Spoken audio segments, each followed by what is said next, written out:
ধরনের তাবিজ করে, জাদু করে, কালো জাদু করে, বিভিন্ন ধরনের ক্ষতি করে।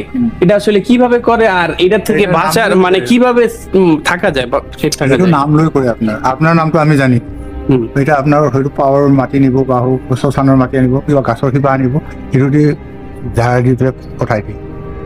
বাহিৰে পেলাই দিলে আপোনাৰ সেইটো ঢুকি গ'ল, আপোনাৰ গাত লাগি থাকে।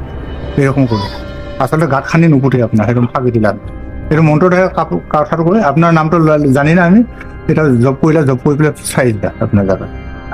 আচ্ছা, উনি বলতেছে যে আপনি আপনার যদি নাম উনি জানেন বা যারা এগুলো করে ওরা যারা নাম জানে তারা যখন আপনি রাস্তা দিয়ে হেঁটে যাবেন তখন আপনার যে হাঁটার রাস্তায় যে মাটিটা আছে উনি যদি ওই মাটিটা নিয়ে যায় আর ওটা যদি মন্ত্র পড়ার পরে আপনার নামের উপরে দেয় তাহলে কিন্তু আপনার আপনি ওই কালো জাদু দ্বারা আক্রান্ত হয়ে যাবেন।